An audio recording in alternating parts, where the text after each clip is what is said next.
Transmembrane integral proteins are complicated structures that are embedded in the membrane of a cell and regulate homeostasis. There are many different parts of a cell that allow transmembrane integral proteins to do its job. Channels are tunnel-like structures through which molecules or ions can pass through the membrane.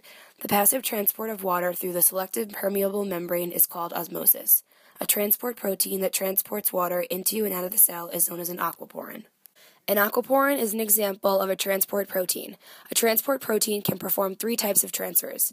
In a uniport, a single substance is transported in one single direction along its concentration gradient. In a symport, two or more substances are transported in one same direction. In an antiport, two different substances are moved in opposite directions. A gated channel requires electrical or chemical stimuli to open the channel. Channels are highly selective regardless of whether or not they are gated or not gated. Active transport moves molecules against a concentration gradient across the plasma membrane, transporting them into or out of a cell. A pump is an active transport protein which uses energy to transport molecules or substances against its concentration gradients. In this case, 3 sodium ions are pumped out of the cell and 2 potassium ions are pumped into the cell. The energy source for this pump is ATP. Transport proteins are also used in signal transduction pathways.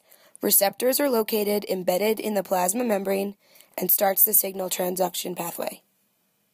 Signal transduction pathways are biochemical reactions that eventually lead up to a cell response. A G protein has a receptor that begins the whole signal transduction. When a ligand binds with a G protein, it causes a conformational change within the protein, which then causes the G protein to release a subunit, which then activates adenyl cyclase, which converts ATP to CAMP. CAMP is a secondary messenger which activates protein kinase.